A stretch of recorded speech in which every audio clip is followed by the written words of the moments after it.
Assalamualaikum warahmatullahi wabarakatuh. Perkenalkan, nama saya Aulia dengan NIM 2401041003 dari Prodi S1 Rekayasa Perangkat Lunak semester 4. Pada kesempatan kali ini saya akan mempresentasikan makalah saya yang berjudul Sistem Pakar Pemilihan Jurusan Kuliah berdasarkan minat dan bakat siswa SMA.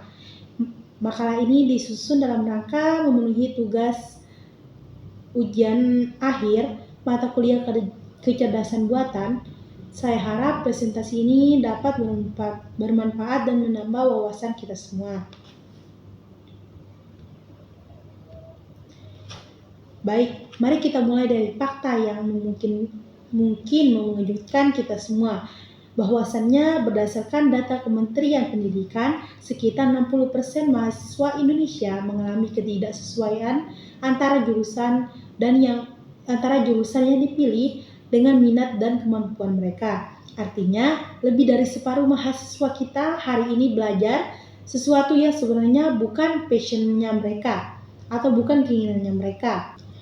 Sementara itu, setiap tahun lebih dari 7 juta siswa SMA lulus dan harus membuat keputusan besar ini dalam waktu singkat. Seringkali hanya berdasarkan saran teman atau ikut-ikutan dengan orang lain, bukan berdasarkan analisis objektif tentang diri mereka sendiri. Lalu, apa solusinya? Di sini kecerdasan buatan berperan dengan menggunakan sistem pakar yang mampu meniru cara berpikir seorang konselor pendidikan. Kita bisa membantu siswa membuat keputusan ini secara lebih objektif, cepat, dan akurat.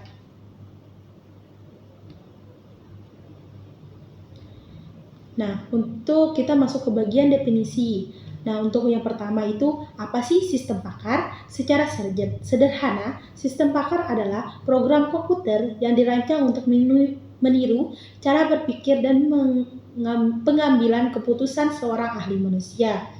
Bayangkan, Anda punya akses ke konselor BK terbaik yang tidak pernah lelah, tidak pernah emosional, dan selalu memberikan jawaban yang konsisten. Itulah konsep dasar sistem pakar. Sistem ini menggunakan aturan-aturan logika dalam format if-then. Jika kondisi A terpenuhi, maka rekomendasinya adalah B.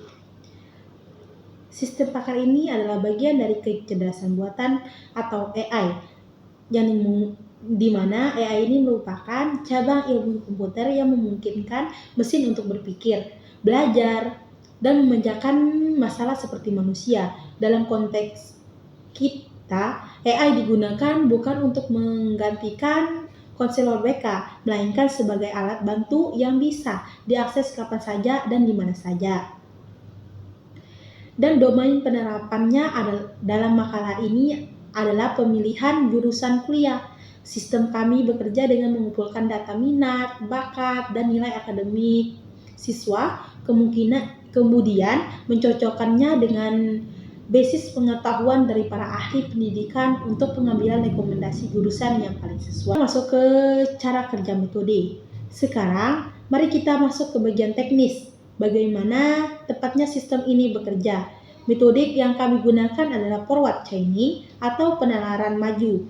Mengapa disebut penalaran maju? Karena sistem bekerja dari fakta yang kita ketahui, maju ke depan hingga sampai pada kesimpulan. Yang dimana prosesnya ada 5 langkah. Pertama, yaitu input fakta.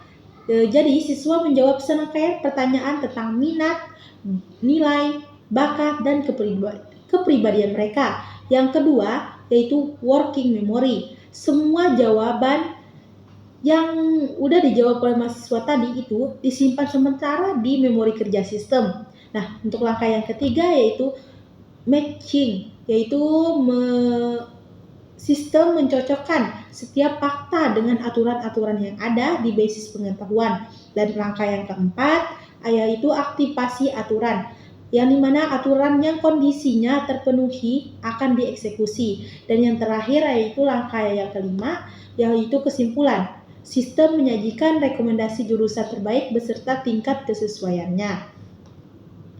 Sebagai contoh konkretnya, mari kita lihat aturan di bawah ini. Jika minat siswa adalah teknologi dan nilai matematikanya 80 atau lebih, dan dia suka menyelesaikan masalah logika, maka sistem merekomendasikan teknik informatika. Jadi, dapat disimpulkan bahwa semakin banyak kondisi yang terpenuhi, maka semakin tinggi tingkat kesesuaian rekomendasinya.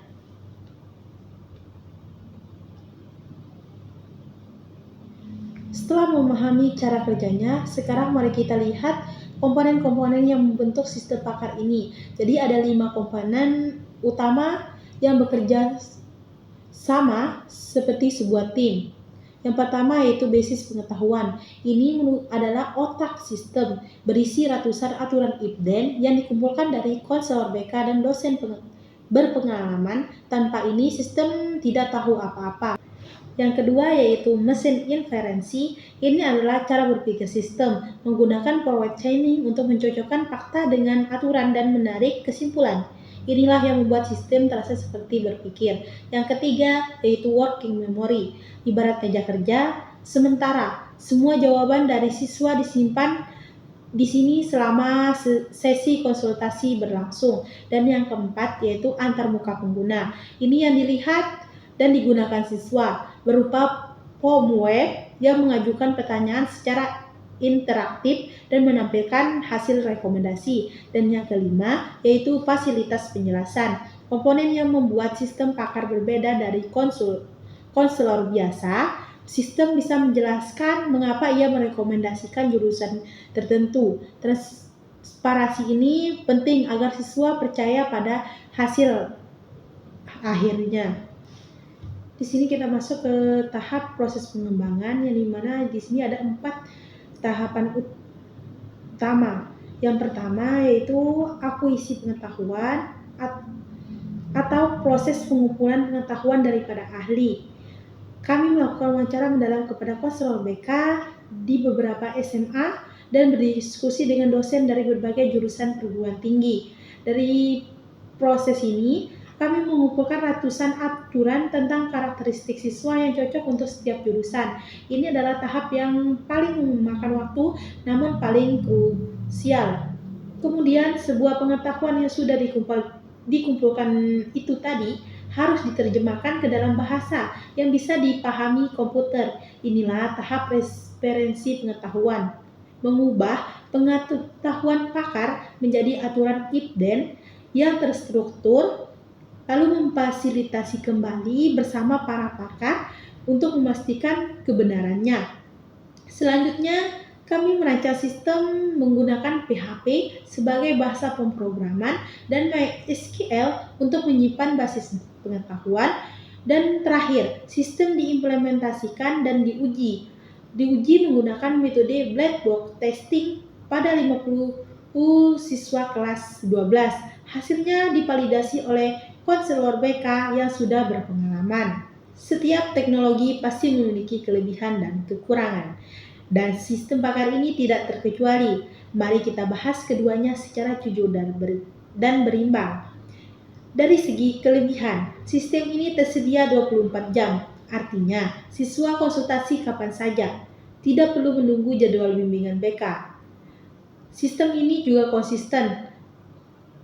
Tidak seperti manusia yang bisa memberikan saran berbeda tergantung mood atau kondisi, dan yang sangat berharga.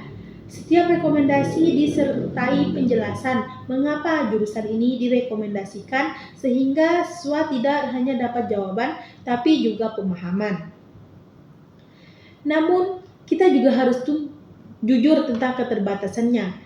Sistem ini hanya bisa bekerja dalam domain yang sudah didefinisikan. Jika ada jurusan baru atau kondisi yang belum pernah dimasukkan ke basis pengetahuan, sistem tidak bisa menanganinya. Selain itu, sistem tidak memiliki intuisi dan empati seperti konselor manusia yang bisa membaca bahasa tubuh dan emosi siswa. Itulah mengapa kami merekomendasikan pengguna sistem ini sebagai alat bantu, bukan sebagai pengganti konselor BK.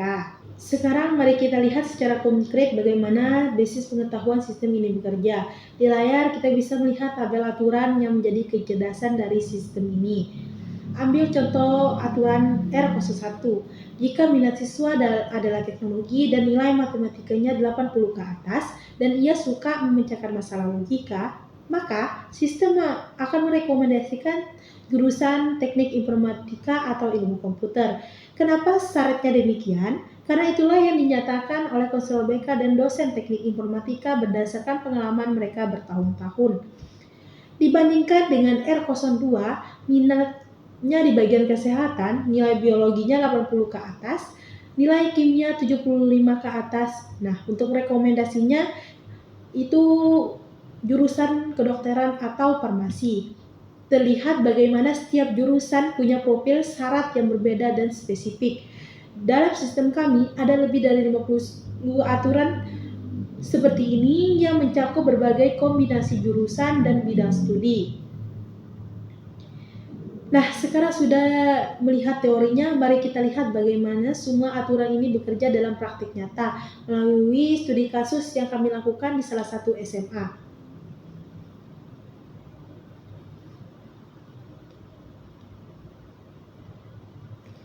Kami melakukan uji coba sistem di salah satu SMA, yaitu SMA Negeri 1 Mataram, melibatkan 50 siswa kelas 12 yang sedang siap mendaftar perguruan tinggi. Saya akan menceritakan salah satu contoh kasus yang menarik.